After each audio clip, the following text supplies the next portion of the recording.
When you need to build up your team to handle the growing chaos at work, use Indeed Sponsored Jobs. It gives your job post the boost it needs to be seen and helps reach people with the right skills, certifications, and more. Spend less time searching and more time actually interviewing candidates who check all your boxes. Listeners of this show will get a $75 sponsored job credit at Indeed.com/podcast. That's Indeed.com/podcast. Terms and conditions apply. Need a hiring hero? This is a job for Indeed Sponsored Jobs. This is the Blue Moon Podcast. Coming up, we've got all the news and views from Manchester City's week. It's your club, and this is your show. Well, is there anything better that sums up this season than Manchester City beating Arsenal and Burnley, going back to the top of the table and then immediately stacking it in a mad 13-minute period away at Everton? It was fun being in the driving seat while it lasted, but look at us, passenger princesses once again. Was the damage done at the Hill Dickinson terminal to the title challenge, or could there be more twists and turns to come? We'll discuss that game and the upcoming matches against Brentford and Crystal Palace shortly, especially as there's the looming spectre of the FA Cup final to get ready for too. And as the rumours continue to circle about Guardiola's future at City, we're going to take a look at everything he's said regarding his contract and next season, and what, if anything, that all means for these final 5 games. I'm David Mooney. With me this week, I've got from statcity.co.uk, Adam Carter. Hello. And from the Daily Mail, Jack Gaughan. Hello, David. You okay? Not too bad. How are we doing? I'm doing fine. I'm on your couch. It's very, very comfy. I feel like I'm leaning back like that picture of Arsene Wenger where it's like, paint me like one of your French girls. I don't... What's this picture of Wenger? I don't... It sort of went viral a few years ago. I don't remember this at all. He looks great. Well, I don't know if anyone painted him. You are a picture of looking great on my couch, so... Thanks very much. We will... We'll leave that there. Adam, how are you? I'm good. I'm basking under your therapist lamp, feeling relaxed and thoughtfully posed. It's an IKEA lamp. It's not purposefully there to be... Interrogated. Interrogatory. Yeah, I feel at one with your furniture. Good. It was wheeled in just for this. It's a nice set you've got here. Yeah. I definitely don't just live in this room when I'm not recording podcasts here, but yeah, here we are. Let's start with... normally, the opening question, I kind of... chuck around something silly, but we had something from John on the emails this week who says, with all the City fans leaving Everton early and then rushing back in at the end, have you ever left anything early and regretted it? Adam, ever jumped out, beat the traffic and then realised, I should have stayed? Well, because I'm a bit of a weirdo, I like to stay even if we're getting hammered, just so I can take the moral high ground that if, like, bizarrely, Sky Sports zoomed into the third tier where I sit and they see just me still sat there, I can say, see, stuck by them. So you're likely to be, if you ever go on Getty Images and search, like, football club dejected, then you're likely to be the fan that has been picked out as just sat there. That's what I'm doing it for. It's been a 22-year long game, and I've not won yet. But so having said that, the flip side of that is leaving when we looked like we were going to the top of the league against Everton, and Moyes and Mancini decided to start having a fist fight on the touchline. 2010. Yeah, but that game was done and dusted after about 20 minutes. Yeah, and I was furious because that was like the first time we could have gone top of the league, in my lifetime. And then they decided to have handbags on the sideline. I was just like, I'm getting off. This isn't for me. Yeah. But so I didn't regret it, but it's the only time I have left early. So the fact that I can pinpoint a time that I've left early that was 16 years ago. That's my leaving early story. But Spurs I like 4-0, stayed for that? Yeah, stay for the moral high ground. I don't know what points I'm trying to score there because I've not scored any, but that's why I do it. Yeah. Weird. Yeah. Jack, anything that you've ever left early that you regret?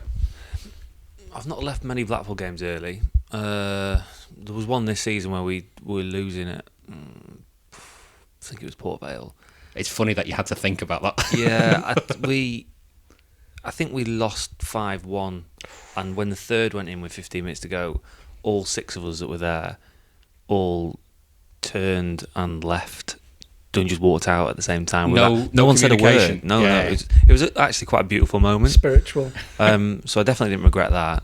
Although, yeah, it started raining as soon as I left, and I wasn't wearing a proper coat. Fitting. I suppose it's not a sport one, but I've been to a gig. I think it might have been the Drums, like way over 10 years ago, and didn't think they were doing an encore. Oh, always treacherous. Amateur. Yeah. That. Yeah, it was at, I can't remember what venue it was at in London, but there was some sort of curfew thing going on. I was like, oh, they'll never play on. And then apparently they came back on. So that was a little bit of a shame. Mm. But I mean, that's low key regret, isn't it? Didn't see the encore of a band nobody's heard of. Sleepless nights ever since. Yeah, I was going to say, does anybody listening to this know who was it? The drums? Yeah. I mean, they were bang average when I saw them, and no one listens to them anymore. So excellent. When was the last album? Do you know? No idea. Excellent. Right, we're putting off talking about the trip to the Hill Dickinson, but we're going to have to do it. Jack, how in keeping with the season was that performance, do you think? Good for the most part, shambolic for 13 minutes, and in the end, not the result anybody wanted. Yeah, it's just just find it difficult to control a game for 90 minutes, don't they, really? They had a spell of being able to do that for a few weeks where they got some massive results. They got 77 minutes out of this one. It just wasn't enough. Yeah, it's. I did think when I was leaving the ground on Monday night, I did think that not early. That was definitely not early. No, it was very late actually. I did think that sort of result had been coming. Yeah. I think if you look back to the Burnley game the other week, I think if Burnley had been any sort of cop whatsoever, I think the same might have happened there. It's really funny, isn't it, Adam? We spent the Burnley game going, well, the important thing was to win, and they created the chances. They just haven't finished them. Turns out, Burnley are just crap. Yeah. I just to echo a bit of Jack's sentiment there. Weirdly the other day I was in the car and a random Blue Moon podcast episode came on from mid-season. Weirdly, nice. I don't know why. It was just in the kind of Genius playlist thing. And super funny. You were talking... Yeah, exactly. Need to get my ratings up. And you were talking about how we get to 60 minutes and then it falls apart. And I thought we were through that. And it is just a microcosm of the whole season in one performance. Okay, first half.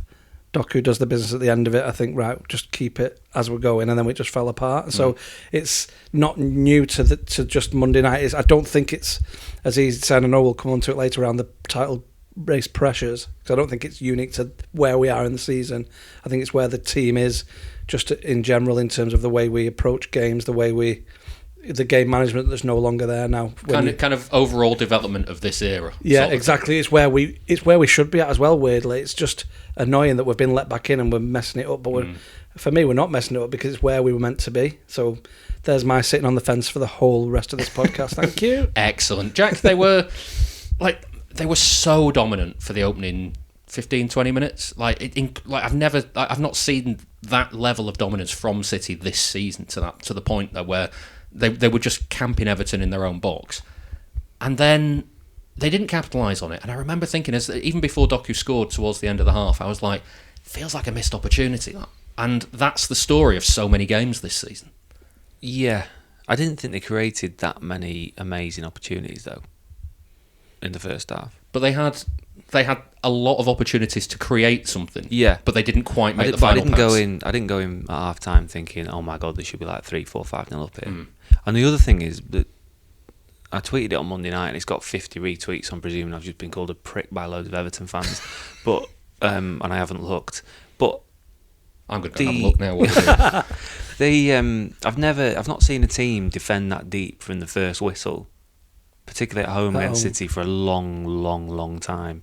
And Moyes said afterwards that City are playing the best football in the league at the moment, and they are. He was like, they are the best team, which I think the way that Everton set up on Monday is actually quite a positive sign for City, in a way that teams are starting to fear them again. At the start of the season and last season, you'd have teams pressing them and really going at them. Whereas now, all right, Moyes is Moyes, and everyone sort of knows how he plays and whatever. But it felt like a bit of a departure from what we've seen. Really, sadly, loads of people just agreeing with you. Oh, really? Yeah. Nobody calling you a prick in there. I knew that. But you were so that was a bait and switch, was it? Yeah. I see. No, is that true? Yeah. I just saw the amount of retweets and thought everyone's just going to pile into me. Somebody said, genuinely insane, this is worse than Atleti in 2022. Someone said Moyes is such a lizard. They were doing a hoops comp away at the Emirates. Don't really know what that means, but I think that's a plot. You know what a hoops comp is. I don't know what a hoops comp is. Yeah. What's hoops comp? Isn't that sort of it's a basketball reference, isn't it? Oh, is it? Actually, that makes sense, doesn't it? Genuinely didn't even think of that. No idea. Hoolering the way around Arsenal. Moyes ball is another one. Yeah, it's just Moyes scarred from the last 10-15 years of City dominance, that he's just treating us with that respect. It was weird. You just said there about being the home team. I'd expect that type of performance at the Etihad, but for them to have been allowed, they just camped in. That's why, obviously, we didn't create too many chances, but we weren't necessarily under the cosh much in that first half. I thought it was going to be another Burnley game. I was happy with that because it was just going to be a case of just get any goal. Get in front and you'll be fine. You can't even start considering goal difference when you've not even got the points on the board yet. So I just thought once Doku, I would be like, shut up shop, and then hopefully it'd just be two teams camped at each end of the pitch and nothing happening in the middle. I suppose that's the kind of the interesting thing about like perception on results, isn't it? Really, like you're saying about the Burnley game, and you go, well, they've won it, so everything's hunky dory sort of thing. And then at the start of the season, when they were losing games that maybe they shouldn't have done, everyone's absolutely battering the team and saying this is terrible. When actually there were loads of games that could have gone either way. And they actually played all right for an hour. I think they've been. I think like there have been major deficiencies this year in like missing loads of chances in the second halves, as we've discussed so many times. But generally, it's not been that bad. It's been, in fact, it's like what Adam was saying. It's not really the hottest of hot takes. That generally, like they are second in the table. Yeah, like, there's a reason. There's a reason why they're not consistent enough to have been first, but they're consistent enough to have been better than everybody else apart from one team. What I meant was that they're probably ahead of where they thought they were going to be, is what I meant. Yeah. And it's not as bad as last season for the periods of last season. But I think that's what makes it so frustrating, that you can almost in one breath be at peace with where we're at in the development and the regeneration of a Pep team, and the other one we keep having the door open and we shut it ourselves. That's fine though, because we can just call Arsenal shit champions and move on with it. Yeah. I got asked a question at work today. It was if Arsenal win the Premier League and the Champions League this year, would they be considered a better team than the Invincibles? And it sort of goes back to the point I've just made about the results and whatever. It's like, obviously not. Like, you look at Henry, Vieira, Gilberto Silva, Pires, Ljungberg. I liked watching that Arsenal. Yeah, well, that was exactly my answer. Yeah, and I just find that's quite an interesting sort of kind of perception of the season as well. Yeah. Let's talk about the errors then, because Adam, Gaughan's error wasn't exactly the first shaky moment he'd had in the game. Why do you think he looks so nervy? Like, generally, he's been pretty good, but then occasionally in games, he's had these moments where he's maybe carried it out and been dispossessed. And, like, it wasn't great at Real Madrid, but that is, like, it's the Bernabeu sort of thing. It's his first time kind of in those sorts of pressure games. And then here, just rolls a pass that is quite obviously too short to Donnarumma. So his performance is the only one that I'll allow for. When I was saying it doesn't matter that at this point of the season the team just plays like that anyway, so I don't think the nerves were there. But for him particularly, I feel like it was. He's the senior leader in a back four that we've all been championing for the last few months, so I'm not going to start ripping that up now. But he's the senior head alongside Kusanov, and I think it weighed on him a bit more than the rest of the team in terms of the performance. I thought the performance was okay. It wasn't typical of an end of season title running performance. We've seen better teams perform more nervously at this end of the season, so I'm taking that and parking that for a second. The Gay mistake was very much typical of that nervous. It felt like, or maybe I'm like putting it on him, that he's the one I'm wanting to shore that up, and he's in there at the expense of Diaz, Guardiola, Stones, Ake in terms of leadership. I know they're injured, but in terms of he's the one that we need to pin our hopes on at the back to keep it steady, him and the keeper, to be fair. So I think there was some nervousness. It's had it in him as well, but I'm not just going to like throw the baby out with the bathwater and just say, right, he's had his chance, he's out now, bring someone else. Get rid. I'm definitely not knee-jerk like that, but it was definitely a nervous back pass, maybe a bit, again, like shirking. I felt like he was just passing it on, like just going through the motions to pass it. That was the next phase of play. I'm not going to take control and do anything with it.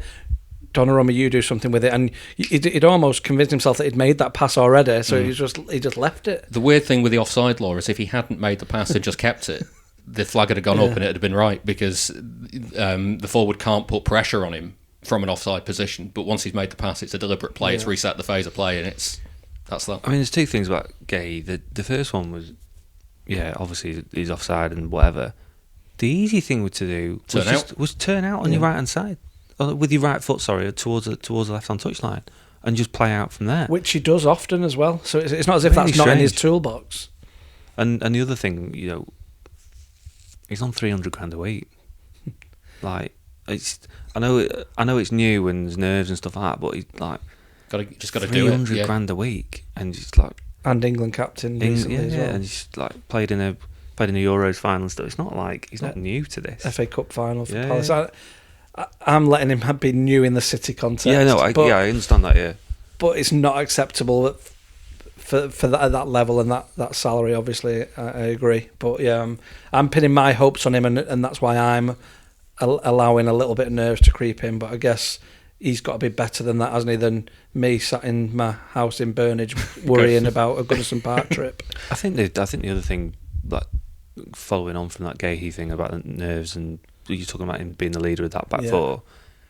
I don't think they've missed Diaz per se when he's been out, but they do feel to have missed both Diaz and Rodri when they've both been out. Yeah. And I thought that was a sort of key point to make on Monday night, where we just when it was falling to pieces, like we've seen in years ago in the Champions League and things like that, where it's 0-0 suddenly, the Reds all just fall off at the same time, and you go, well, it's quite funny. It's quite funny looking back at it now, isn't it? But obviously they've all fallen off. Nicolas Otamendi's there. But you know, like in Otamendi's defence, he only ever got sent off once for City, and it was 2 yellow cards away at Schalke. The first one was a bullshit handball where it was shot at him from like close range, and the second one wasn't a foul. Yeah. 2 yellow cards, red card, off you go. He has this reputation. I mean, yeah, all right, his head came off plenty of times, and the whole Kevin De Bruyne and Nico, no, when he was diving in and yeah, but I mean, for his head to fall off, he's got to be on the pitch, surely. The words in Otamendi's defence were not on my 2026 bingo card, to be honest. But it did feel like it had that sort of 2018, 2019 feel to it on Monday night, where it's like there just wasn't anyone to sort of just get hold of everybody. And it's not because like, I have this weird sort of feeling where, like, at this time of year in a title race, and when City are at their best, if they concede, I'm just kind of like a lot of people in the ground are kind of like, oh no, and the kind of, you get that sort of, oh, it's all going wrong sort of feeling, and I always just look at it and think, well, they just have to do it. Like if you want to win the title, you're gonna have to just score, get on with it. Like, no point in feeling sorry for yourself. Yeah, and I suppose they did do twice, didn't they? Like late on in that game. And the thing is, those 2 goals. Hang on, can we come to the positivity a bit later on? I want to wallow in the negativity a bit more, because first, Donnarumma, Jack, for a man who is as big as he is, I mean, 2 things: should do better for aerial balls in the box. Doesn't need to get booked every time he concedes a goal. Well, I mean, like an absolute child after that goal, because I had my head in my laptop after it, and I was writing whatever. You look up and he's like on his knees in front of the ref, praying, it's like it's been, I don't know, someone's like hoiked some wine gums off him, and he's like, that was really, I thought that was a really strange carry on. And then the aerial stuff, I don't know about that goal from the corner. I don't really know whether he can get that ball. He's arguing that it was nudged in the bill, and there was just a slide. No, there was nothing. He's just not fouled. Yeah. It's every time. It's as if he's aghast that he could even possibly concede a goal without it being a foul. It's getting a bit. But it's almost like it's like a hark back to the days when, like, everything wasn't filmed and gone over with a fine tooth comb, as if you could just like come for a corner and go, well, I was nudged, ref, and you might get it. He thinks surely you're not going to get it. Yeah, surely there's something they're going to be able to find in this melee of players in the 6-yard box that they can stop this goal for. That's what he banks on every time when he knows he's not going to come for it. I guess that's like a batter who's nicked off and got caught behind, but he doesn't realise he's hit it, sort of thing. Maybe Donnarumma thinks he's getting fouled. Convinced. Yeah. Oh, I mean, you'll have to correct me on the cricket etiquette. I'm not great on it. But if a batter knows they've nicked it and it carries through and they don't walk, is that bad? Is that bad form? Not anymore. It's part of the game now. Part of the game, yeah. Gamesmanship.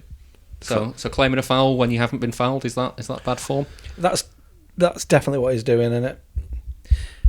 I've just nodded. Yeah, people can't see it. For those watching on YouTube. Yeah. Oh, is that like that camera in the top corner? Yeah. I just looked. I worked this. I know, Adam, you like a stat: 4.5 goals per yellow card for Donnarumma. So he's conceded 4.5 goals for every time he's been booked. He's not even been booked for dissent every time. Some of them, there's at least one I can remember for time wasting. I think that was at the Emirates. Yeah, I'm all for that one. And then one of them was for the penalty giveaway at Real Madrid. Yeah, and then saved it. Yeah. That's crazy that we can now align his yellow card starts 2 goals conceded. And he's okay with every 3 of them, but the fourth one he really takes exception. Yeah, he's getting a booking for it. How do you, as fans, how do you two feel about him? Every time he concedes, I text our group and say, get Trafford in.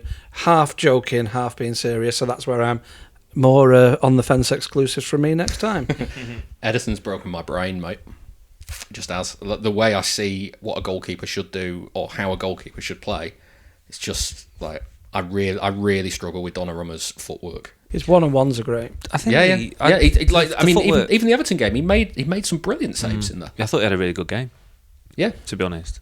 I think the footwork stuff's he's never gonna break the lines like Ederson, but he can play a 20-yard pass and find a man, and I don't think his sort of footwork's quite as bad as people make out. Having said that, the mad thing about the Gaughan back pass or the attempted back pass was like, well, don't put him under that sort of pressure. What are you doing that for? Yeah. That's also on the fence.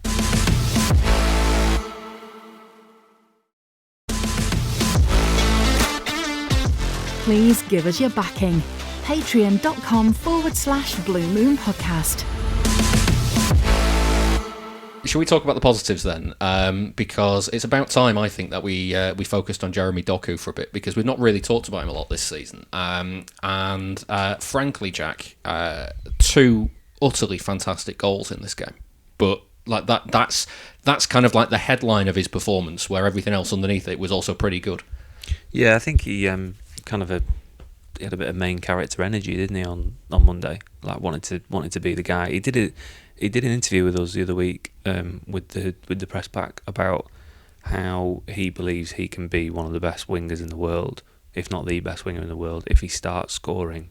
Yeah. And listen, fair play. Which it sounds really simplistic, doesn't it? But I thought that was quite telling into sort of his mindset and how much confidence he has in himself. And there has been, I've noticed in the last however long, like 6 weeks or whatever, 2 months, that he's really trying to take on more responsibility, and has become undroppable. And I think his output has definitely improved. But I don't know what the trigger for that has been. But it's also not just the goals. My big criticism, I think, more threatening. Yeah, in the first couple of seasons, I know that I think his second season he was injured a lot, so I didn't really get much chance.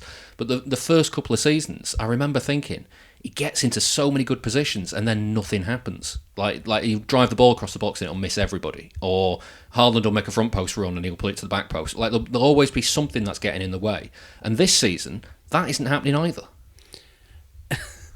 Is it because he's the best of a bad bunch in terms of our wing play? No, it's definitely because he's improved. Yeah, so I've always been a big Doku fan. You can go through all the archive. You'll never hear me slagging him off, much to the derision of some of my pals in other WhatsApp groups and whatnot. But when I look at the wingers... You're in a lot of WhatsApp groups. Yeah, it's the same one. It's the same one. But I realised I'm in one with you, and when I said my Trafford comment, you could be like, you don't say that in our group. This is why he's always leaving things early, so he can get some signal outside the football ground. Yeah, I want the hottest take first, and I save it for the WhatsApp groups and not this podcast, which is the wrong way around. Doku, is he the benefit of being the benefit of being the best informed winger out of the 4? I'm classing Foden, Savinho, Doku in that kind of wide play, and I can't remember the 4th because Semenyo. Yeah, there we go. So he's getting longer in the team. This is his longest sustained run in the team. Even when he got injured, he was in good form before he got injured about 3 months ago or 2 or 3 months ago, and then he came straight back in from his injury and has played since then as well. So we were obviously waiting for him. No one took the mantle in the time he was off. So his level that he left us with was the level he's picked back up with.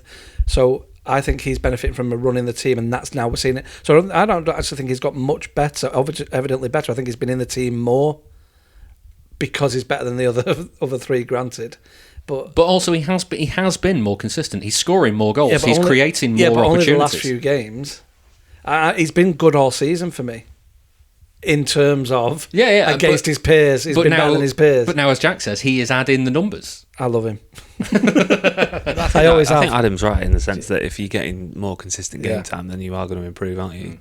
You're going to have a better output. He's been one of the major positives this year. Yeah. I mean, when he was injured, they completely changed the shape, didn't they? Yeah. Went to a box midfield and played 2 up front and things like that, just to sort of negate the fact that he wasn't there, because he didn't feel like they could play anyone out. Could have played Marmouche out there. That's really a bizarre one. But he chose not to. So, I mean, you're both shrugging your shoulders as if he didn't cost 60 million quid and it's like really good. Next. I didn't pay for it. Yeah, next. I didn't fund this transfer. Sorry, it's not. It's like Well, I think you did with your frozen season ticket prices, actually. Is Jeremy Doku refereed differently, Jack? Just thinking. You're thinking Dallow, aren't you? The two that stand out, Dallow and Michael Keane. I don't know. I genuinely don't know. I don't think the refereeing's very good. Well, the refereeing hasn't really changed, but VAR has made it worse. I'm not sure. I'm not sure. You'd have to watch all the other wingers every single week. You mean you don't put that level of research into my podcast? Had you sent me the schedule over earlier than today, then maybe I would have had a look. I will just say if Grealish gets those fouls on him, he gets people booked and the right punishments dealt out. So I don't think it's a City thing, because obviously when Grealish played for us, he drew all the fouls and got the adequate punishments. I think Doku, and this is probably just my City head, so I'm glad you went to Jack first with the neutral head, and then I just think refs think, oh, you should have got up from that kind of thing. I think you go down easy. Yeah, exactly. Even though he doesn't, I can see why that perception is there. Like I say, if Grealish goes down with under them, he gets the right punishments. I think I'm right in saying that Pep's mentioned it before, hasn't he, about Doku? Possibly, because it's his last season. He can say what he wants. Yeah, because I think his suggestion was that he's perceived to be someone who goes down too easy. That. I think I think he has.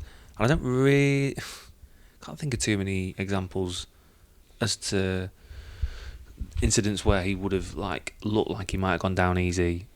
There's none that sort of spring into mind. But I mean, like when you look at the Dallow challenge, it's probably a red card. It's probably subjective. Yeah, I mean, this is the thing. Like, you take those two incidents in isolation. The Michael Keane one, for instance, I'm okay with that being a yellow card. I am. No, I think that's a red card. But I am okay with it being a yellow. The problem is that on another day, that is a red, and like the level of consistency isn't there anyway. So if the referee had given the red on field, the VAR would go, yeah, I can see why you've given that. It's a red. The problem comes when it's happened to Doku once, twice, 3 times, 4 times, and it would be nice that one of them went our way. Do you know what I mean? Is it that Doku's the type of player that needs to be fouled in that way to stop him, and that's why we're noticing it more? Do you know what I mean? Oh, because if you stand him up 1v1, he gets past you. Yeah, exactly. The only way you stop him is by scything him down. Therefore, he's scythed down more to stop him. Because there was the one against Wolves, wasn't there? Like the one in the centre of the pitch. I'm just trying to think of decent. I remember you asking him You asking him really simply, how many times do you get kicked in a game? I remember you asking that question. Yeah, ahead of one of the Champions League games. Wow. And what did he reply? I don't know. He has got no memory of doing this. So, whereas David remembers looking at me in awe, going, "Bloody hell, that's a good question." Yeah. No, I don't. I sadly don't have any recollection. Is he good with like the mix zone and stuff like that? Does he want his message to get out there? I don't think he's that bothered, but he's a nice guy, good, decent. He's quite thoughtful. Yeah, he's not just giving one words and going. No, he's a speaker. He puts a bit of thought into it. Yeah. The other thing is I'm just trying to think of examples as to why people would think he was a diver. I guess because he's so quick over 5 yards, it doesn't take that much. Doesn't take much contact to bring him down. Guardiola said that. I remember him saying that. Oh, sorry, I got really excited. It was about the speed of play. Yeah. I've spent 10 years taking what he's saying and passing it off as my own, and now I've been found out.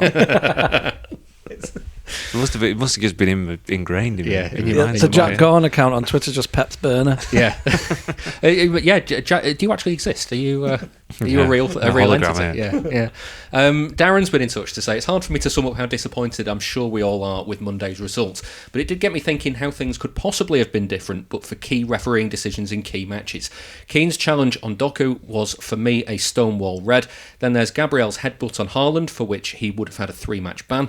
It also got me wondering how many red cards have been issued against City's opponents this season. Thinking back further to Dallow's disgraceful challenge on Doku, that was also only a yellow. And me being me, I fired up Soccerbase and have been game by game through each of City's last games to find the last time that they played 11 versus 10 for a substantial period in a game where an opponent was sent off. Now, the last red card was for Dominic Szoboszlai in stoppage time at Anfield, so that's like it was the last action of the game. It doesn't really change too much in the game. Pretty much the same for Luke O'Nien for Sunderland earlier this season. If you go back to the Napoli game, Giovanni Di Lorenzo was sent off in the first half because that's when De Bruyne was subbed off. For Napoli, and that was the last time City played a substantial 11v10 for a game. And even if you go back for the Premier League, even when Lewis Cook was sent off for Bournemouth, Mateo Kovacic had already been sent off for City, so that only made it 10v10 and not 11v10. For the Premier League, the last time is Leandro Trossard in the 2-2 draw with Arsenal, all the way back at the start of last season. If you would have asked me when was the last time City played against a team who had 10 men, I would have said that Arsenal game. Yeah, and it is. So that, it's not, but in my mind's eye, that's the first one where it was a prolonged game and we were able to just sustain attack after attack to get that equaliser in the end. But it's that to go that far back to be able to recall a game when we were against 10 men. Just shows that it doesn't happen that often. And considering we've got most of the ball most of the time, you're going to be playing against frustrated players. And I'm now launching my own one-man conspiracy. Now you've enlightened me. I'm sorry for the listeners at home. He can't say you've enlightened me and then nod at the lamp. The light has illuminated my thought process. But conspiracy theories, then, yeah. Yeah. So now I'm thinking out loud, and this is the best place to think out loud because I've got a microphone in my hand, that we'll have the ball for the majority of the time. It's weird that frustrated players aren't necessarily punished as often as you'd expect because that list isn't... You've had to go back nearly 2 seasons to get 5 examples across all 4 competitions as well. Yeah, and in all of this, who remembered that Rico Lewis was sent off against Casablanca in the Club World Cup? Yeah, me. Genuinely think that I was there, yeah. Because I remember thinking, he's not going to play again. Not played since. It was because it was his big thing because he's not been picked for England at the time, and it was like, right, well, Club World Cup, and then he got sent off and he didn't play another game because he went out so early. Yeah, absolutely mad.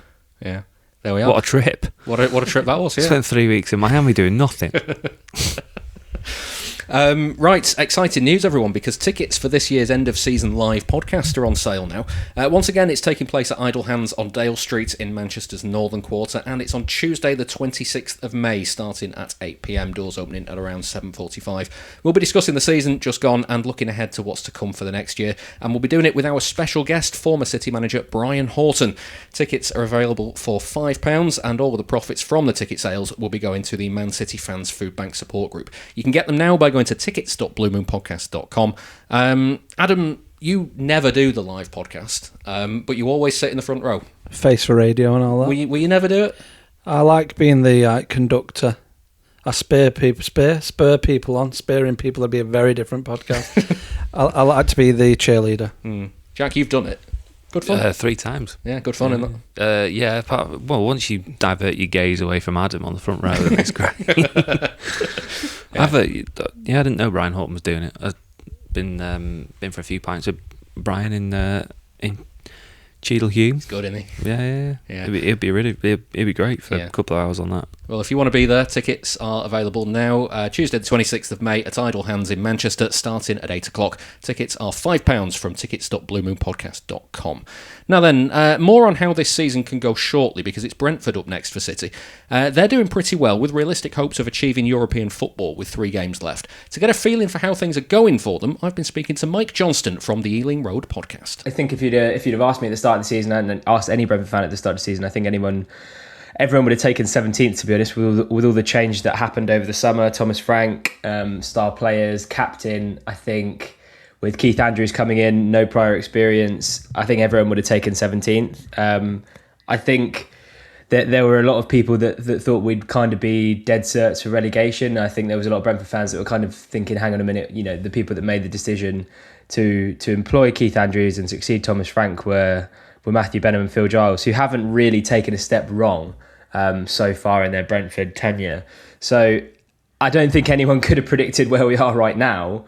3 games left to go and something to play for, which sounds crazy. If you'd have said that at the start of the season, that we'd be 7th, and we've been 7th for about 8 or 9 weeks now, which is insane. We were 6th at one point over the weekend, despite having not won since February. So yeah, it's been a crazy season, not just Brentford, but in general as well. And I'm sure you're looking forward to the climax. Maybe, I don't know. I'm not sure. You say about the kind of noise from outside about where Brentford could be this season. I mean, I have to hold my hands up. I think I had you down as rock bottom with all the changes of everything going up. And look at this. It's like it's completely the opposite. Is there a sense of vindication for you? Because I remember at the start of the season, before a ball had been kicked, you were saying, hang on. There's some logic behind all this. And look, you've been proved right when everybody else thought you were bonkers. Yeah, maybe a little bit. I mean, I just thought, I think I did a video and said that there were a few factors kind of playing into why I thought we'd be okay. I didn't think we'd be here, but I didn't think we were as certain for relegation as some people had us. I thought the squad was in a fairly healthy place. We'd had some long-term injuries or players who had been really important for us returning from long-term injuries. We'd recruited fairly well in the summer, and we also had a striker that hadn't really played any games. But with Brentford's hit rate in terms of strikers, we thought that if Igor Thiago had a good season, we could have a good season. And then you kind of factor that into the caveat of, like I said before in the previous answer about Matthew Benham and Phil Giles making the decisions. They don't tend to get decisions wrong. So, if they thought Keith Andrews was the guy to take us forward, then they had reason to do so. It might have been the same things that they saw in Thomas Frank and Dean Smith and Mark Warburton and all those managers before them. And Brentford have had history with hiring internally. The last 4 or 5 Brentford hires have been internal hires. Maybe a bit of vindication for sure. Towards the end of the season then, City, Crystal Palace and Liverpool to come. I don't know, I'll be honest with you, Mike. I don't understand what needs to happen for who to finish where in what positions based on Villa in the Europa League and Palace in the Conference League. Are you stressed about this? Because, like as you said earlier, you didn't expect to be in this position, but it's so tantalisingly close now. Yeah, I've done a video and I kind of said when it looked like our season was kind of fizzling out before the West Ham game at the weekend, we were winless in 7, and it looked like we were the kind of team that were dropping off, and the other teams like Brighton and Bournemouth were the ones kind of pressing on. And in the grand scheme of things, with regards to the pre-season expectations, you can't really be disappointed with the season. But after it being in our hands for so long, we went on this mad run from December to kind of mid-Feb. Where we'd won a lot of games. We beat Villa away, we beat Newcastle away, we gave Arsenal a good go, we smashed Everton at their place, and we got ourselves into a position where it was kind of in our hands, and it's hard not to be disappointed when it's in your hands. So there will be disappointment if we don't get some sort of European finish, definitely, but I think after a couple of weeks that'll dissipate. But I am stressed about it because the permutations on the final day are crazy. If Villa win the Europa League and finish 5th, then 6th place gets a Champions League spot. And it could be that because we play Liverpool on the final day, if we are 4 points clear of 7th and currently in 6th, then we could need to lose that final game to get a Champions League spot, which I don't know what that will look like. But you'd probably think that Brentford being like a forward-thinking club and thinking about these things that must have come into their thinking somehow. But I'm waiting for Keith Andrews to answer a question on that in his press conference, either ahead of the Man City game or ahead of the Liverpool game, that we could potentially need to lose a game to qualify for the Champions League, which sounds bizarre. But yeah, I'm not looking forward to how it may change between now and the end of the season. Good. Well, try and enjoy what you can. Who's playing well at the minute? You mentioned kind of winless before since February before the West Ham game. There is only one defeat in that time as well. It's been consistently draws. So it's not necessarily been the worst set of form that you've had. Who is playing well right now? The thing is, I would have said our best players this season have been the ones that have started to fizzle out towards this kind of the draw form. Coyote has been excellent all season long, is prone to an error, is known for his wicked long throw, but I think he's so much more than that at right back. He's probably one of our main creative threats in the team at the moment from right back, the way he drifts in field, takes up midfield positions, and just kind of, he's a bit of a loose cannon, but when you see him, when you watch him play, you kind of grow to love him just because I don't think he knows what he's going to do next, so you don't know what he's going to do next either. And then going into midfield, Yehor Yarmolik's had a really steady season. He was someone that we all thought was going to have a really big year this year, only 21, but he is a very, very silky footballer. He's kind of been quietly ticking along, as has all of our midfielders have been quite good. Vitaly Janelt we're really missing at the moment, but he may be on the bench, may return to the starting lineup against City on Saturday.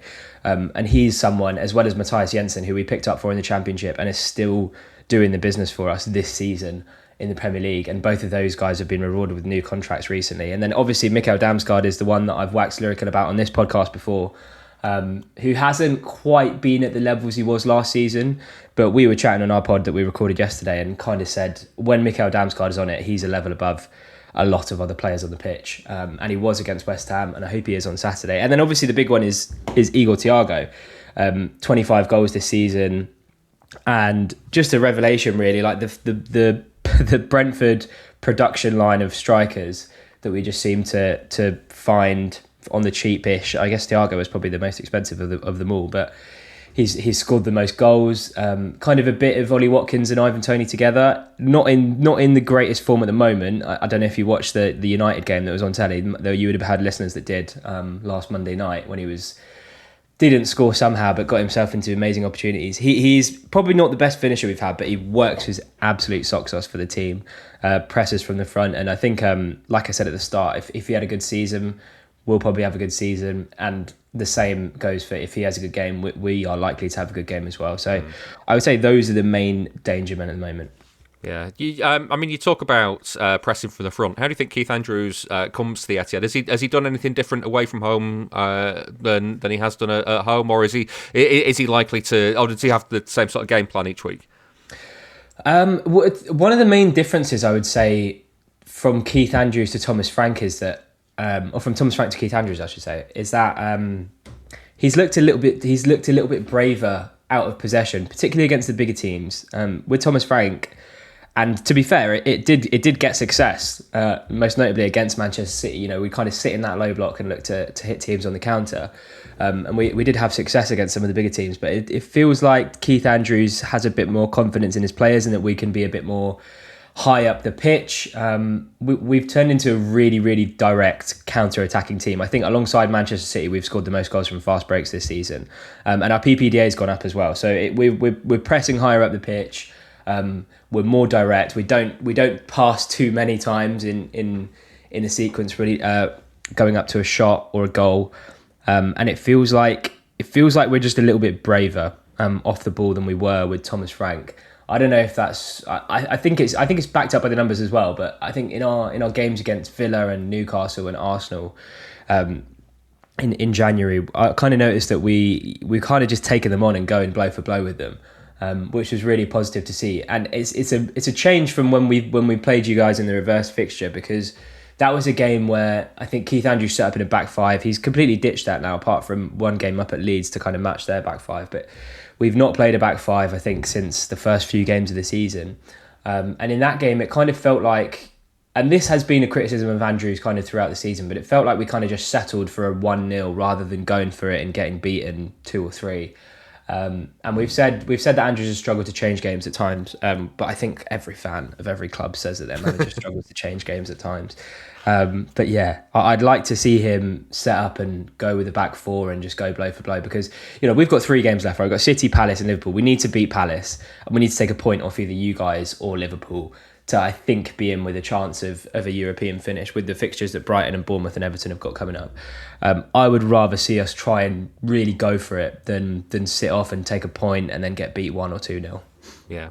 How do you think it's going to go then at the weekend? Obviously, City in the position they're in with Arsenal need to win, and it feels like a very high pressure game. You've just talked about what Brentford's ambitions are for the end of the season.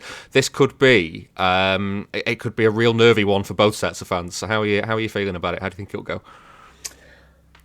I don't know. It as it does every single time we play Manchester City at the Etihad. The video of Ivan Toney scoring a last-minute winner pops up on my timeline, and I proceed to watch it about 25 times during the day. So I've watched that. Confidence, though, doesn't it? You get more and more confidence the more you see it. No, I've watched that about 1 million times. Having said that, weirdly, I think we could get a point. I think we could get a point. I think it could be a 1-1 draw or a 2-2 draw against Man City. I don't know why, but.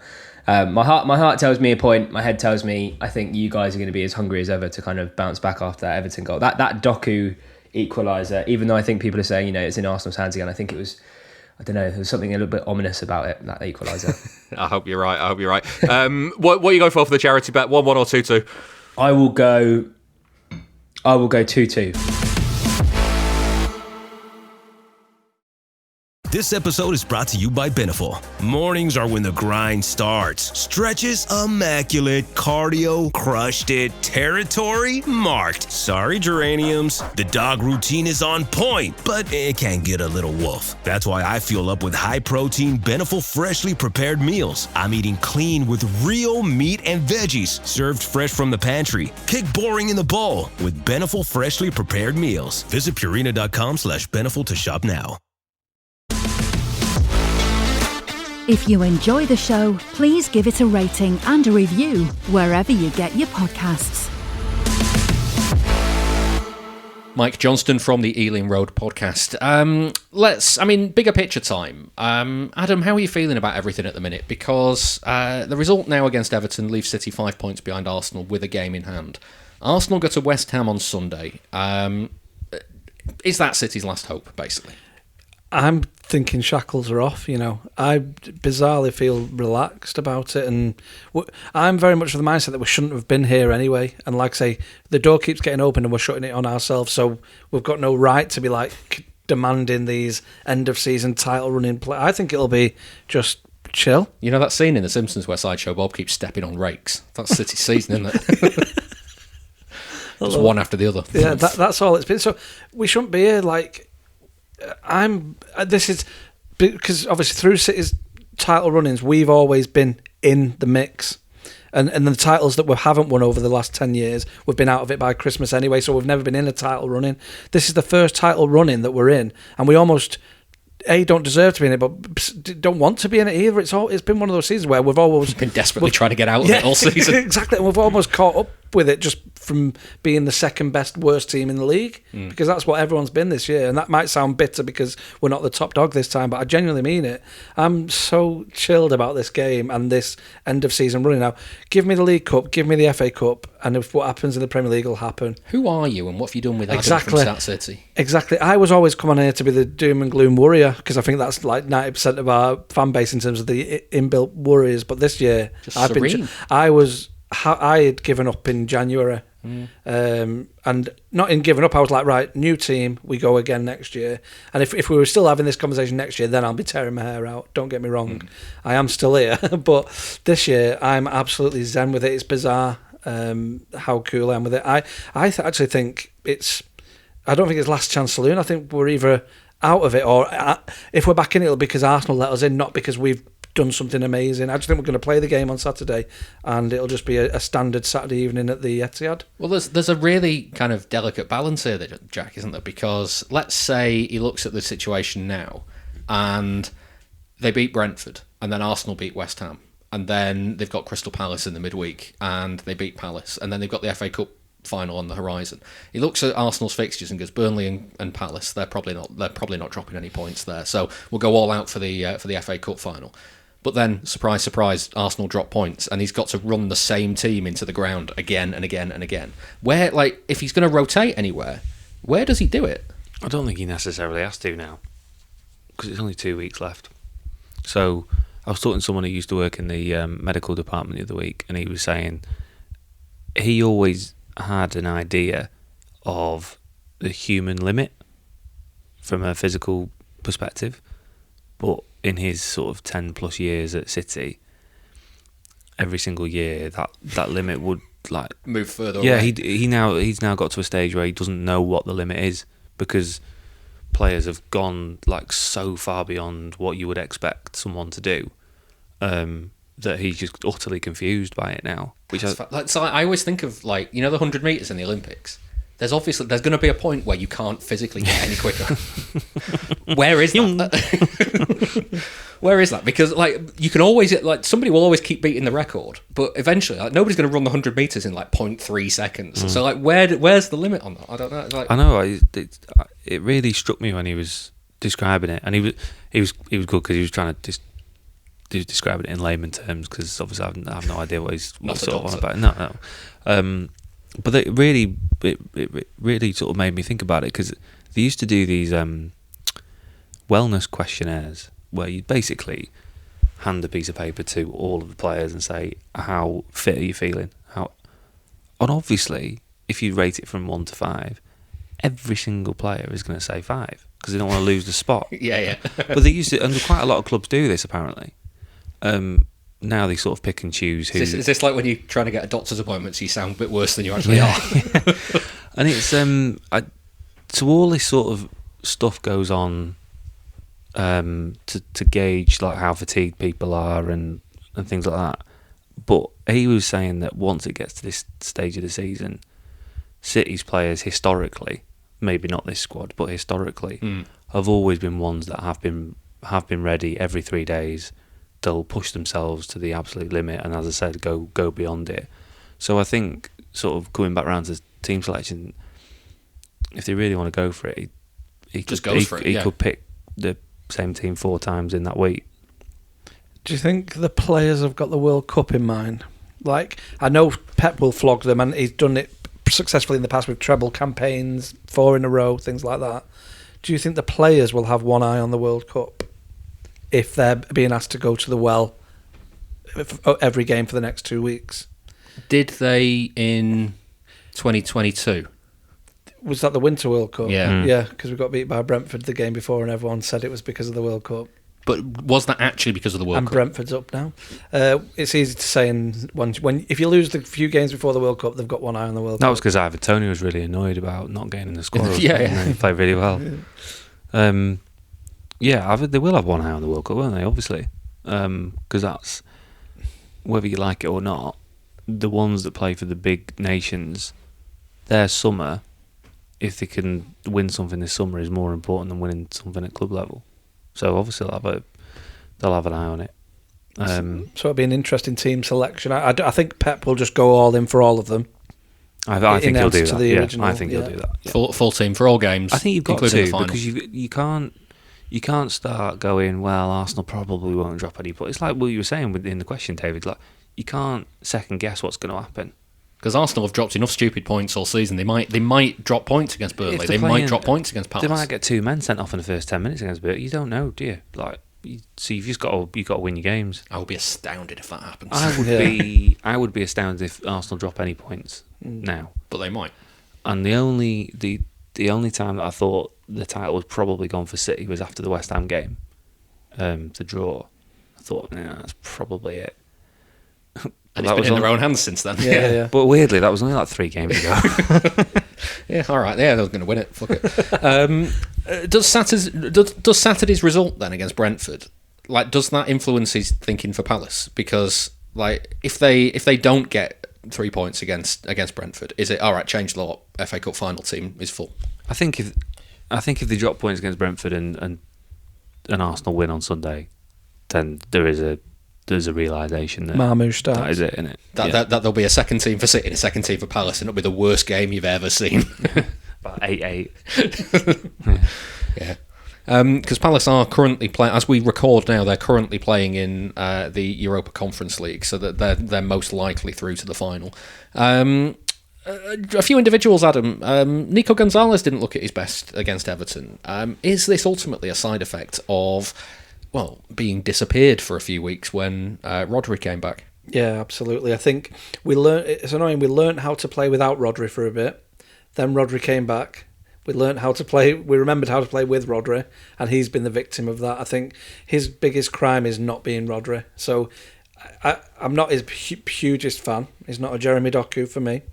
But I think it's about that form and that momentum. I think he's been the victim of being ousted when Rodri's come back in and then expecting him to be the Rodri replacement. We found a way to play with him in the team in Rodri's absence, and Rodri's absences have been short since then, and he's coming in for one game. You're never going to see the best of him in that short space, so I feel for him, but it was evident that Rodri was missing, as Jack alluded to earlier as well, and I agree with that. Does Nico have a long-term future at City, Jack? I'm not sure that he does. I think they'll listen to offers for him in the summer if they come in. I don't think Guardiola's, irrespective of whether Guardiola's here or not, I'm not really sure Guardiola thinks that he's got it to the level that City would need, which is a shame. He's really tidy, and he's obviously a brilliant player, but I just think it's this defensive awareness, maybe, possibly, and he can get run through quite easily. And I just think when you're used to someone like Rodri, or before him like Fernandinho, who they'll just bulldoze people, like Gonzalez won't do that, will he? Do you know what he doesn't have that Fernandinho and Rodri do have? The bastard effect. Well, no, the yellow card immunity. Yeah. We've been complaining earlier. We were complaining earlier about people not getting booked. Like Rodri and Fernandinho used to be able to put in all sorts of challenges, not get booked. Nico, first one, here you go, mate, yellow card. Yeah, he's not streetwise enough. You'd think he would be from his background, but because his schooling and stuff, you think he'd have that like dog mentality, that kind of know-how. But he looks a bit like fresh and a bit naive. And when you're trying to anchor a midfield, you can't have a naive kind of player. He looked miles out of it on his debut from Leighton Orient. I know I'm like raking up all ground here, but he's not instilled that authority in his game, I don't think. And I don't think he's shown signs that he could do that with 40 games a season in him. Is that just because he's got a puppy dog face? That's what it is. He looks too nice. I think you've got to play him as a 2, but then obviously he played as a 2 on Monday night. But if Silva's not at it, which he wasn't, no, then you've got a problem because he's effectively playing as a 1, and I don't think he can do it on his own. Yeah. Does Diaz come back in if he's fit, Jack? I think, yeah. Before Monday, I would have said not necessarily, but I think now he does, because I think they just need a voice, authority. Yeah, and might be worth taking Gaughan out of the firing line, possibly. Because I thought Kusanov was having a good game on Monday, up until the really ropey 10 minutes, in a way that I didn't think Gaughan was. Like when Gaughan got caught down the side first half and things like that. So I'd probably, if Diaz was back, which, I mean, he trained on Thursday, so he's been all over Instagram. I think he's ready. Yeah, that is true. Yeah. Well, Maya's away, isn't she? She didn't trade us, so I would probably have him back in. But then maybe it's a risk if he'd been out for it's a longer term injury than people thought. Is Rodri fit again? Do we know? Well, he didn't train Thursday, so don't know. It's not looking likely. Does Diaz come back if Gaughan doesn't make that mistake against Monday, regardless, or is this now the perfect opportunity for Pep to get him back in? Yeah, that's what I was meaning. If Monday doesn't happen in the way that Monday happened, then I think it's a stick with what you've had. It's a trickier question to answer, but I think now it's an easy one. But maybe if Monday doesn't happen the way it happens, it's Ruben set on the bench. You're just coming back from injury. You can have the last 15 minutes if the game's going well, and then kind of build your fitness up from there. Yeah. But I don't think you can afford to look at a Brentford game like that, though. Like, it'd be a really, really tricky game. It's not going to be a nice game, is it? No, not at all. Like the They're really, really aggressive on the counter-attack in a way that like Everton kind of were on Monday. So you've scared me now. I was fine thinking everything's gone, just play your game. See, I didn't think, like, when you were talking like that before, I didn't think, the moment that kick-off happens, I didn't think you were going to be, this is all right, relaxed. I thought you were going to be stressed as hell. I am now. This was meant to be therapy. Turn the light off. Right. Would you believe nobody had 3-3 at Everton on last week's show? So that means we remain on £705 for the charity bet for the season so far. William Hill is giving us 3 £10 correct score singles. The winnings are going to the Man City fans food bank support group. They'll be back outside the Etihad again on Saturday up until about 5 o'clock collecting for Manchester Central Food Bank. So please do go and see them with a donation if you can.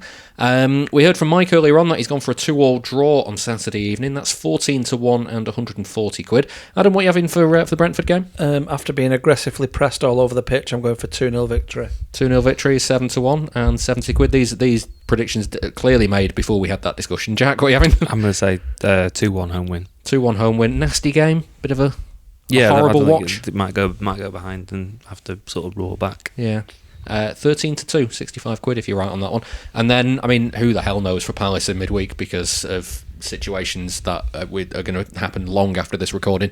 I've gone for 2-0. That's 6-1 and £60 if City win that one out. Adam? This is going to be like the game when Scott Carson went in at Newcastle 4-3, so I'm going for 3-1. If it's going to be like that game at Newcastle 4-3, why not 4-3? Because we've had too many crazy scorelines. 3-1, but no one cares about the game, is what I'm getting at. Excellent. That's 9-1 and £90. Jack? I think they're going to slap Palace. I think they'll win 4-0. 4-0 is 11-1 and £110 if you are right. Remember, you've got to be 18 or over to gamble. Prices can change. And for information on responsible gambling, take a look at gambleaware.org. No one goes to Hank's for his spreadsheets. They go for a darn good pizza. Lately, though, the shop's been quiet, so Hank decides to bring back the $1 slice. He asks Copilot in Microsoft Excel to look at his sales and costs and help him see if he can afford it. Copilot shows Hank where the money's going and which little extras make the dollar slice work. Now Hank has a line out the door. Hank makes the pizza, Copilot handles the spreadsheets. Learn more at m365copilot.com/work. You can listen to the show ad-free by joining our Patreon, patreon.com/Blue Moon Podcast. Now then, speculation has been growing that this could be the final weeks of Pep Guardiola at City. At the end of this season, he'll have done a decade at the club and he'll have been in charge for more games than any other manager. He's been asked a lot about his future lately, so let's take a look at what he's said.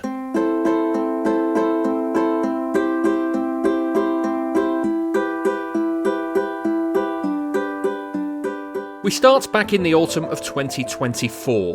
England were looking for a new manager and Pep Guardiola's contract at Manchester City was running out at the end of the season.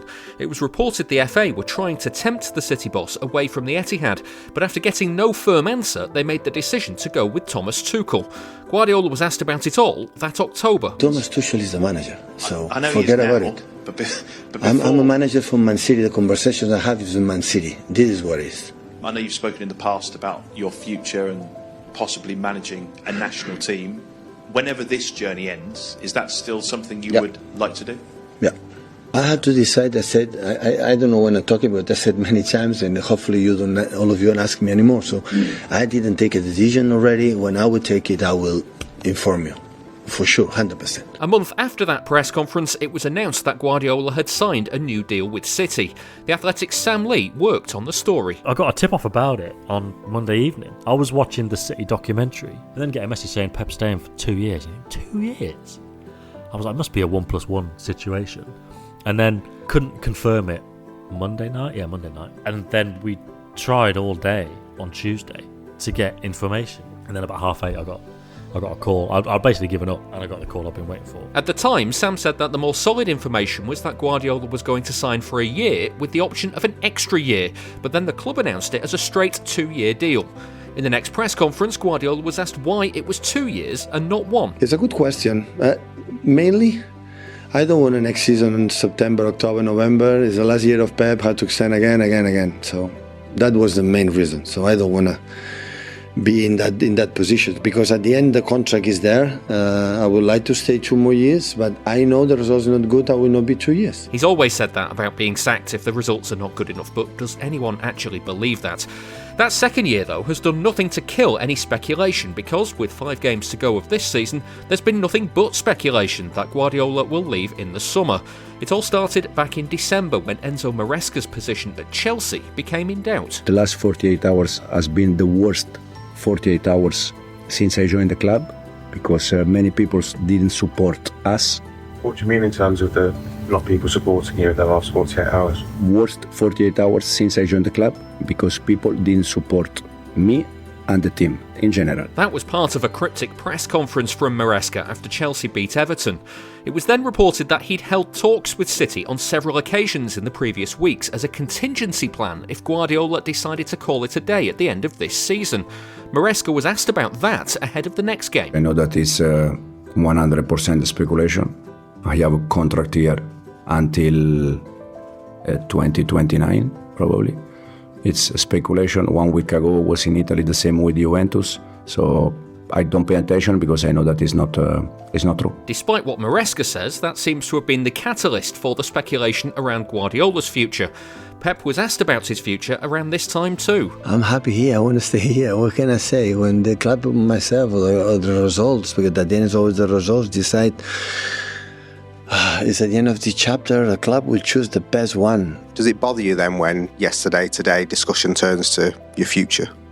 No, I know my business perfectly, what I am in the position, and always is there. But I come here in the press conference every 2 days, you can ask me my time, and the answer is always the same. So the last season was a really, really tough season, and I didn't give up, and I was there. And this season is much better in terms of many things I see, and still I'm here. It depends on my feelings. My feeling is right now is good, so that's why I wanna continue. It's going to change, maybe. So I don't know, but now it's what I'm feeling now is not. I'm gonna, with that players, continue. A month later, Chelsea and Maresca parted company, as a statement on their club website put it. Ahead of City's match with Chelsea, Guardiola was asked about the news. Only I can say that Chelsea, I think, from my point of view, lose an incredible manager, incredible person, but this decision from the hierarchy from Chelsea, so nothing to say. What did you make of the claims today in various reports, Pep, part of the reason Enzo Maresca left Chelsea was that he'd spoken to City about succeeding yourself? No idea. You have, I'm pretty sure, more info than me. Can you give us an update on that? If the claims are correct and City are talking to potential replacements, what is the latest from your side? You want to fire me? I don't want to fire you. Good. No, my salary is so high, so I have 1 more year. And after that exchange, in that same press conference, Guardiola was asked about his future even more directly. You still intend to be Manchester City manager next season? Oh my God. I have a contract, I said 1,000 million times. I know you are bored of me, it's 10 years here. Yeah, I'm pretty sure of that.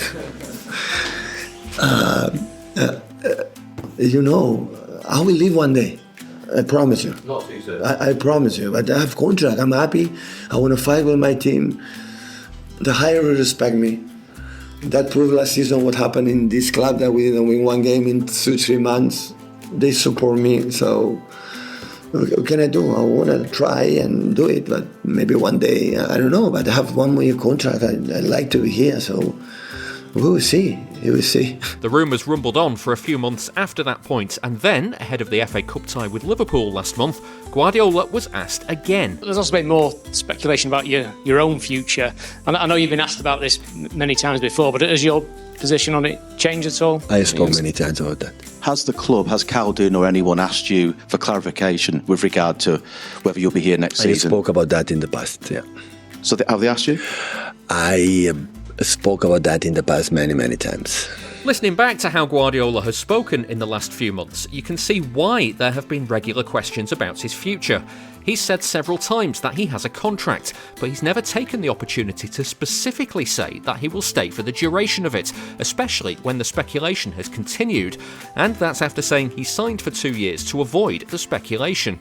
Also, when he signed, City were in their worst run of form under him, and he said that that was a factor in his decision to stay. Since I would say in the beginning of the season, I was thinking a lot. There was a moment that so I want to be honest, so I thought that it should be the last one, because every time is you know. But in the same time, at the moment the situation comes and the problems you have in the last month, the other one, I felt now is not the time to leave. I wouldn't let the club down, I would say. And of course, I said many times, when I imagine the structure is there and will work. But I had the feeling that I have to do it. Now that City are in a title race and playing good football again, now that they've won another piece of silverware, and now that they're in the final of the FA Cup, perhaps Guardiola might feel that he'd be leaving the team in good shape for whoever will follow him. Or maybe he's just got another year of his deal left and will stay until that ends in 2027.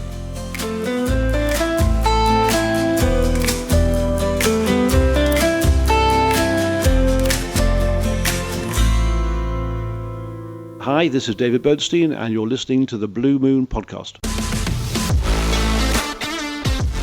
This is the Blue Moon Podcast. But don't worry, it'll be over soon. So that's what's been said this season. Jack, you've been in the room with him more than anybody else here. How's he been? What's the mood been like, do you think? Don't look at me like that. The mood has been not too dissimilar to previous seasons. I think he's been always really, really good with the newspapers,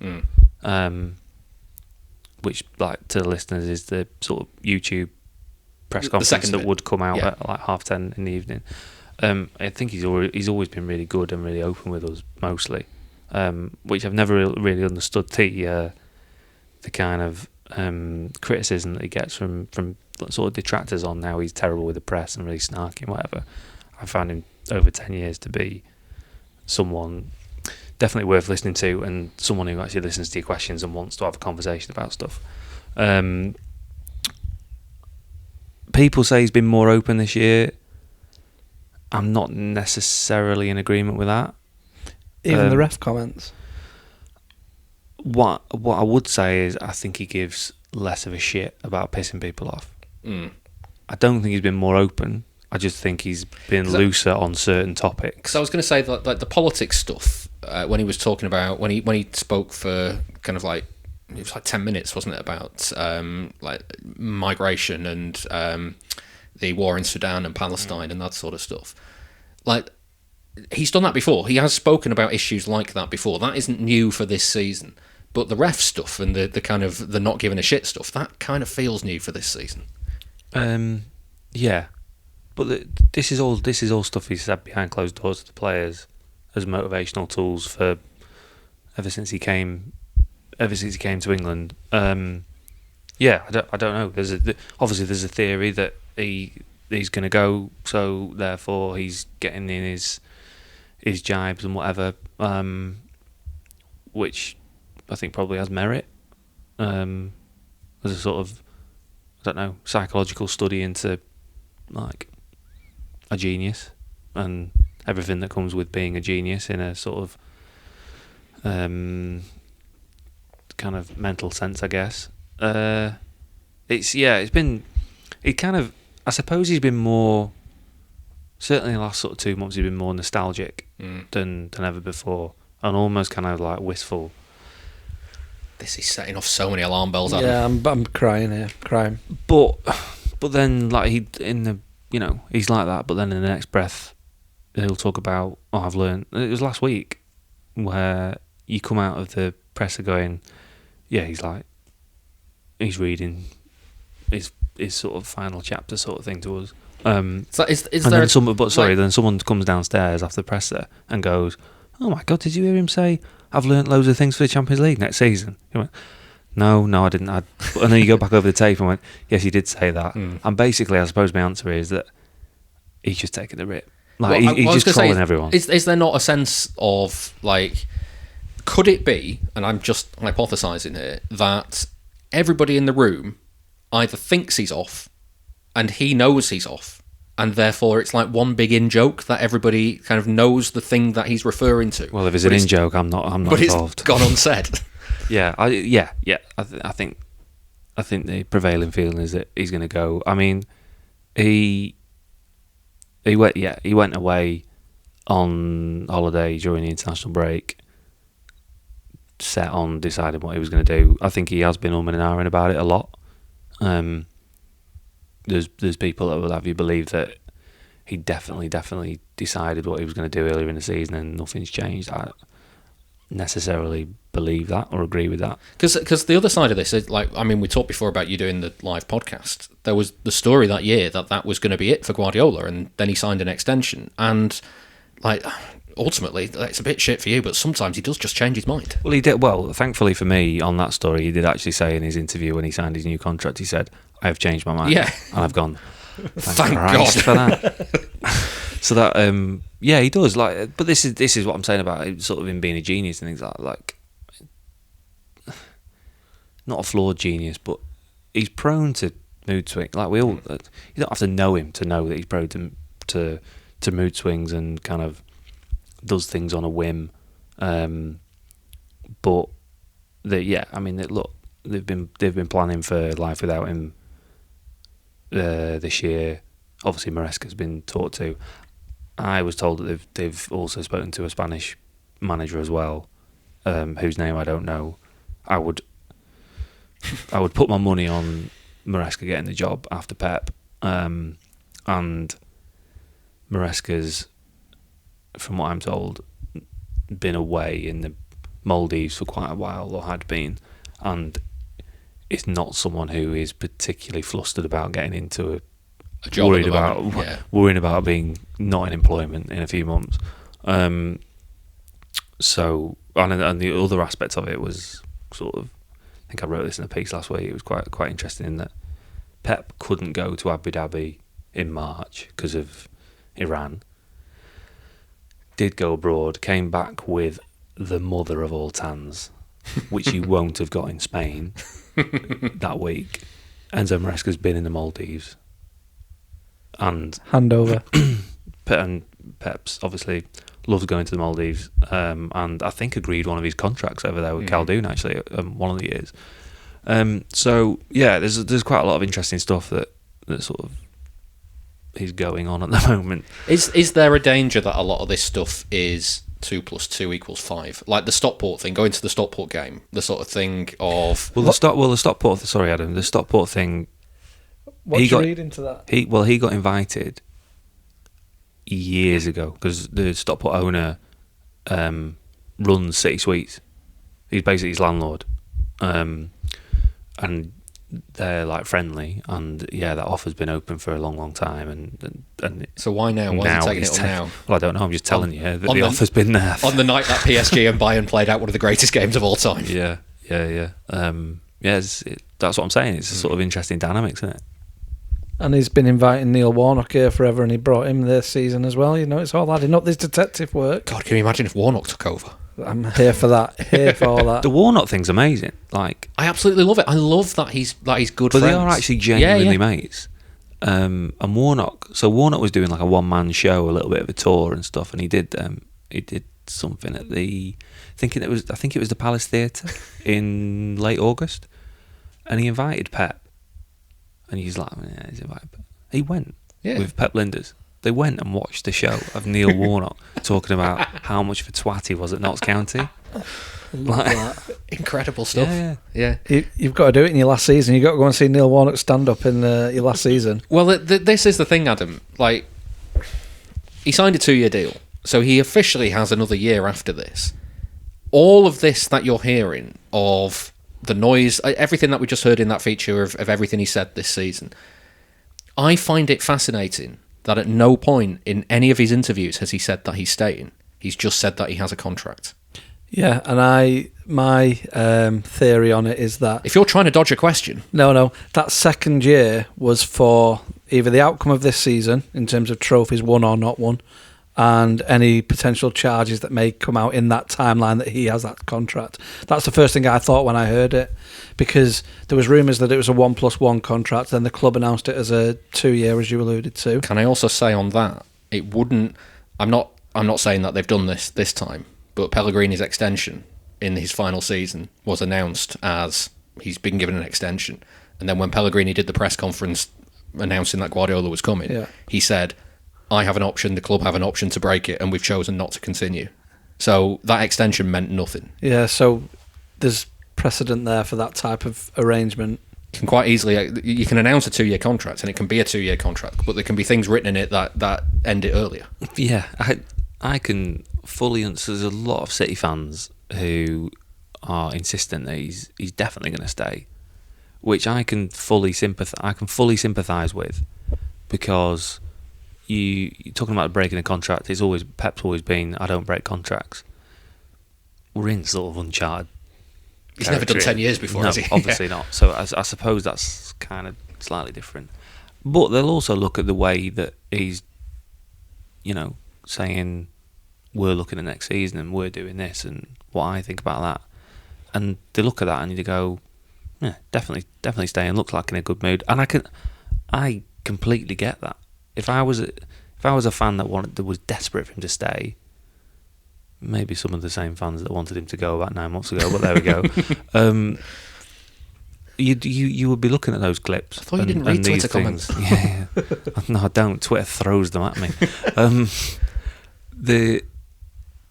I think if you were that way inclined, you would look at those sort of things and say, and sort of be convinced that yes, he was staying. I didn't use it in the feature, mainly because I couldn't find it. But there was a moment in one of the press conferences not that long ago where did he not say something like, "I will always refer to City as we," and it just kind of, because it implied when he said "we" for next season, and then after that it was like, "Yeah, oh, so you are here next season?" And his answer was, "Well, I don't know, because I always call Bayern Munich we, I always call Barcelona we." Yeah. It's just a little. I thought bit. He was quite. To be honest, I thought he was quite light on his feet when he was answering that question. Because I think Sam went to him immediately and went, "Oh, well, that sounds like you're staying for next season then." And he was very on the balls of his feet. It's like when you talk to people that have like coaches that have worked for him and stuff like that, and they go like, "You can never catch this guy out. He's never having a minute off. He's like on it all." And it doesn't surprise me. Really doesn't surprise me. It was a perfect example of that, where it's like you could have been backed into a corner by a well-meaning reporter, but that's just not him. Adam, do we read anything into the fact that they've been doing a lap of honour after every point they've won at home this season? I think those lap of honours, I'm reading into them that we're doing better than we thought we would, therefore we're going to enjoy it. Because at the start of the season, I thought it was a vibes thing. I thought it was the mood must have been on the floor last season if everything. That's what it is. Yeah, I think it's stayed from that. So I don't read anything from that. Just to go back a sec on the we comments, the royal we. I think he is planning for next season with the board, but in terms of a handover, in almost like a consultation period, like Viana did with. Cheeky before the handover. So I think he's gone half a season. Can't remember who it is. Disrespectful for me. I genuinely think they're in a handover period now. I'm at peace with it. I'm like everyone else trying to cling to anything about any mention of next season. I think he will be here in next season, but only in spirit and not in person. Don't park in the boss's spot. Will Maresca park in Guardiola's spot? That's the question. Yeah. The sort of chat about the stand, the North Stand, and naming it after him is interesting as well. If that does come to pass, I've got no reason to believe it won't. They better get out of this title race quickly, so that last game doesn't matter. You can't do it while the guy's still there. For me, he can't stand on the touchline looking up. at the Pep Guardiola stand. No. But although Jimmy Anderson runs in from the Jimmy Anderson end at Old Trafford quite a lot, but didn't they unveil the Ferguson stand at Old Trafford while he was there? Did that feel a bit? It feels a bit off. But then does it need a few years? Does it need a bit of distance to name it after him? Feels quite. I think that's the right gesture, though, regardless of whether it will or won't, and when it will or won't. I think that's the right thing to do. That name a stand after him. I'd name the training ground after him, personally. Because that's his work. It's more sort of symbolic, isn't it? Yeah. That's naming the chemistry lab after Einstein. The family stand. The Pep Guardiola family stand. It's more than that now. It's the crossbar. We've kicked loads of legacy supporters out of there. We've got the new guys in there. It screams Pep Guardiola stand for me.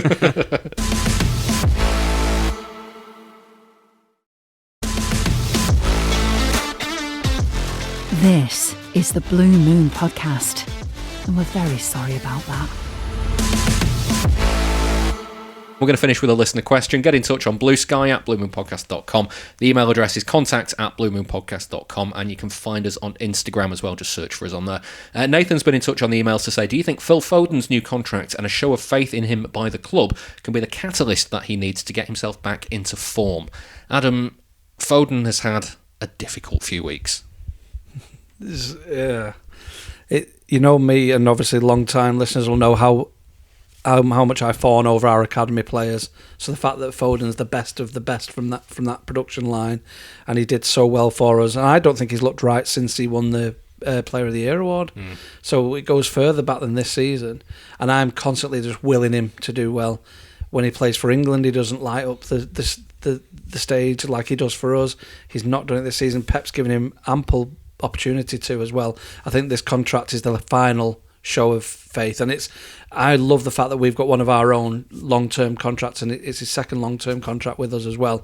So it shows that we're backing him, and I like that from the club, because we're not in a position where we need to be a charity now, and where you need, like when we were rubbish, but Sean Wright-Phillips was our shining light, so we hung all our hopes on him. No, Chelsea, you can't have him for 20 million. 21? Yeah, exactly. No, you know what I mean? We could easily cash in or just even discard him, which is horrendous. But so I like this play that we're doing. It's respectful. It's let's give you the last chance. We've got the best years of your career. If you come back round, have it here basically. And I like that. I'm not that hopeful that we've not seen the best of him already. Like that it's not already happened. It is. Foden is different though, Jack, isn't he? Because as Adam says, coming through the academy and being like the homegrown iconic star of like the City fan and in the team, you can't like, even if the form isn't there, it's a pretty heartless thing to just go, yeah, you've not been at it, mate, so no new contract for you.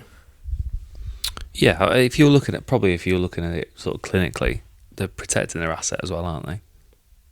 You wouldn't want someone as good as Phil Foden running his contract down. So you think it's purely a business decision? No, I don't think. I don't think. I think it's purely the opposite, isn't it? Yeah, no, it is. Yeah, it is emotional. But I mean, it could easily. It's of dual benefit, isn't it? Yes, it is an emotional decision, but also it's got the sort of like the protecting the 70-80 million pound player that they've got on their hands as well, from a monetary perspective. I just think he's obviously had loads and loads going on in his personal life, 99% of which is not sort of come out. He's got better. I think he's got better people around him. He's changed agent. He's not really been represented properly since Richard Green, who was his lawyer. He died during COVID, and that hit Foden quite hard. And Green was basically someone who guided him through his early life, in a quite a paternal way, I think, from what I hear. So I think that was quite a big thing for. Obviously, it was a big thing for Foden to lose him. And then I don't think there's been enough experience around him since, which is a shame. So he's gone with Rafael Pimenta, who also looks after Haaland. But he's also got a guy called Johnny Hatt that's sort of around it as well, who does the off-field stuff and commercial, and it just feels like it's a little bit more professional in the setup around him now. Bit more supportive. I don't know about supportive, because the people around him that were repping him like are family friends. They want the best. They want the best for him. But yeah, it does feel like there's been a little bit more thought and care put into who is around him now. And that's been the case with Pimenta and Hatt together. That's been the case for like 5 or 6 months, I suppose. We'll have to see next year to see if it does actually have a proper impact. Does he get in the England squad? And obviously, it's looking like he won't. Are we going to see the better Phil Foden, the other side of that, from someone who's determined to get back to those heights? I don't know about that. I don't think you can answer that, because actually, if he doesn't get in the England squad, the World Cup squad, that could really affect him. Like I don't think anyone knows enough, myself included. Don't really know enough about his like actual character. I mean, the one thing I'd say about that is the thing that always concerned me about him was it might have been the mixed zone after the FA Cup final. They lost to Palace. one of the things he said something about, you see the comments online, and my reaction to that is, why do you see those comments, Phil? Like, you shouldn't be looking at them. I think it's hard. Sometimes it's hard not to, though, isn't it? You managed not to look at them. No, yeah, that's true. But I'm 35 and he's he's not even 26. There was a big thing a few years ago with Guardiola where I think it was around Sterling about the amount of criticism he was getting online, and he took Sterling aside and said, "You have to stop looking at this sort of stuff," and he made a real point of it. I don't think in Guardiola's sort of altering man management over the years, I don't think he's quite as intense about stuff like that anymore. Even if he did turn around to Foden and say, "Please, can you stop looking at Instagram?" doesn't mean he's going to, does it? Because we all open that Pandora's box sometimes at midnight, don't we? It's very much asleep by midnight, but I know what you mean. But it's still it's an epidemic, isn't it? It genuinely ruins people's lives, that sort of stuff. And you're right. It would be better if nobody looked at that sort of thing, but it's unavoidable. Yeah, well, we're going to have to go and have a look at the comments on this podcast. So that is it for this episode of the Blue Moon Podcast. Thank you very much to my guests for this one, Jack Gaughan. Thank you, mate. And Adam Carter. Pleasure. Don't forget, tickets are on sale now for the live podcast episode. That's taking place at Idle Hands in Manchester on Tuesday the 26th of May, starting at 8 o'clock, and our special guest will be the former City manager Brian Horton. You can get your tickets at tickets.bluemoonpodcast.com. There's a clip of this week's Nostalgia episode coming up shortly as well. That was Dom Farrell inducting Leroy Sané into the Cult Hero Hall of Fame. If you want to hear the full thing now, just head on over to members.bluemoonpodcast.com. I'll be back next week, so I'll see you then.